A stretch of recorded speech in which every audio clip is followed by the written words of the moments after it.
What's up, accounting nerds? This is part 3 of our discussion sa Chapter 1, Introduction to Accounting. If you have missed the first 2 videos, may link sa description box below. Let's start! Bigla kang sumakses eh. I'm Sir Ray Alvarez, a December 2024 Certified Public Accountant, and I'm here to help you understand accounting and pass your exams. At the end of this video, you will be able to answer, what's the difference between bookkeeping and accounting? And sino-sino ba tong mga users of financial information? So first, what is bookkeeping? It is a combination of the words book and keep. Bale, bookkeepers keep and organize the books or records where accounting information is stored. Simply put, bookkeeping is the process of recording the transactions of a business. Yan ang definition ng bookkeeping. Additionally, very specific and relatively smaller ang scope ng bookkeeping compared sa accounting. Lastly, ang end product ng bookkeeping ay trial balance, which will be discussed later. Now, ano naman ang difference ng bookkeeping sa accounting?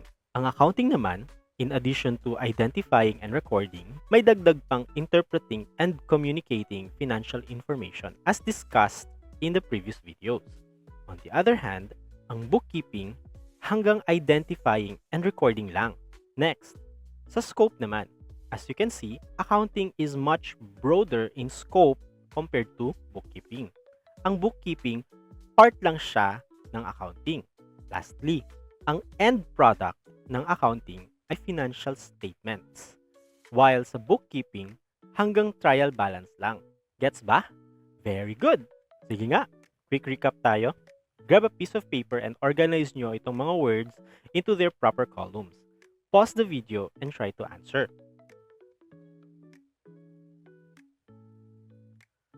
So, ang tamang sagot ay, under sa bookkeeping ang mga salitang identifying and recording, small ang scope or small scope, at ang end product niya ay trial balance. On the other hand, sa accounting naman, identifying, recording, interpreting, and communicating, broad scope, at ang end product niya ay financial statements. Very good! Next, sino-sino ba tong mga users ng financial information? Before we continue, please subscribe to my channel. It supports our goal to improve accounting education dito sa Pilipinas and help more students like you pass your exams. And if this video helps you, please leave a like. Now let's get back to the video. So, sino-sino ba tong mga users of financial information? Alam nyo ba na hindi lang owners or mga may-ari ang may kailangan ng financial reports? The truth is, halos lahat tayo pwedeng gumamit ng financial statements. So, para hindi tayo malito, hahatiin natin ang users sa dalawang grupo, ang internal at ang external users. So what's the difference? Simple lang. Ang internal users, sila yung nasa loob at nagpapatakbo ng business. Ang external naman, on the other hand, sila yung mga outsiders or yung mga walang kinalaman sa pagpapatakbo ng business. So unahin natin ang internal users. Sila yung mga hands-on sa business. Kasama dito ang mga owners na nagmamanage ng business, ang board of directors, if it's a corporation, at ang mga managerial employees na gumagawa ng mga decisions in behalf of the business. Sila ang gumagawa ng mahalagang desisyon tulad ng mag-expand ba tayo or kailangan ba natin magbawas ng mga gastusin or kailangan na ba nating alisin yung chismosa nating employee na masama ang ugali? Sila ang mga internal users. Bilang internal users, kailangan nila ng special purpose financial information. This information cater to their specific needs. Dito na papasok ang management accounting. Ang branch ng accounting that provides exactly that. Special purpose financial information. Isipin nyo na lang na ang customized reports tailor-fit para sa specific users. For example, kailangan ng mga managers ang daily sales reports. On the other hand, kailangan naman ng mga executives ng monthly financial reports. So, mga example ng executives ay mga CEO, Chief Executive Officer, tsaka mga COO or Chief Operating Officer. Gets ba? Nice one! Ngayon, punta naman tayo sa external users. So, sino-sino ba sila? Sila yung mga interesado sa kumpanya na hindi naman nag-ooperate nito. Ano-anong mga example ng external users? Halimbawa, ang bangko na gustong malaman kung makakabayad ba ng utang ang company kapag magpapautang ito. Next, ang BIR, isang government agency. Kailangan nilang malaman kung magkano ang kailangan nilang bayarang tax. Lastly, mga investors na gustong makasigurado na hindi malulugi ang investment nila sa company. Sir, paano naman ang mga non-managerial employees? For example, mga nasa front desk, mga cashier. So, ano sila?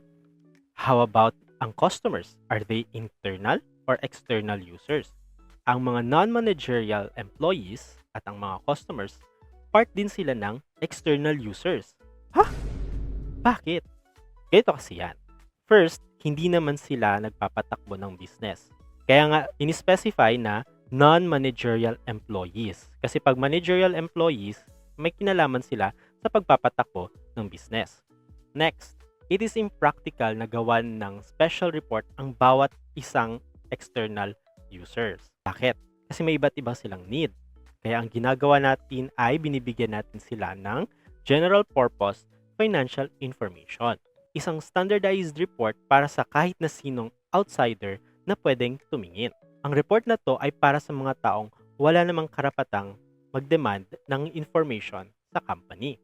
At ang branch ng accounting na makakapag-provide nito ay financial accounting. Not managerial accounting ha, kasi for internal users yon. Financial accounting for external users. Fun fact! Alam nyo ba na pwede nyong ma-download ang mga financial statements ng publicly listed corporations like Jollibee, SM? Just head to their website to download. See? Kahit ikaw na customer ng Jollibee or potential investor, why not? May access ka sa financial information. And as I always say, information is power. O diba? Ang galing! Sige nga, quick recap tayo. Grab your pen and paper and organize the words whether they belong to either internal or external users. Pause the video and try to answer. Sige, sagutin natin. Bale, under sa internal users ang mga salitang manager, board of directors, or BOD kasi sila ang nagmamanage ng business. Kasama rin dito ang special purpose financial information kasi ito ang report na binibigay sa mga internal users. Fit kasi ito for their specific needs. Lastly, ang branch ng accounting na nagpro-provide ng special purpose financial information ay management accounting. Nagets ba? Yo! On the other hand, sa external users naman, belong ang mga salitang non-managerial employees, customers, and investors. Kasi hindi naman sila involved sa pagpapatakbo ng business. Kasama rin dito ang mga salitang general purpose financial information kasi ito ang report na binibigay sa external users. Ang mga external users kasi hindi basta-bastang binibigyan ng special purpose financial reports. Lastly, ang branch ng accounting na nagpro-provide ng general purpose financial information ay, tama, financial accounting. Ayan, gets nyo ba? Very good! I'm so proud of you! Next, ano-ano nga ba ang mga objectives or hashtag goals ng accounting? And ano-ano nga ba ang mga branches ng accounting? Ha? Nag-branch out na pala sila? Share nyo na tong video na to sa inyong mga classmates, and if may tanong kayo or gusto nyo ng shoutout, comment below. And as always, see you sa susunod na video.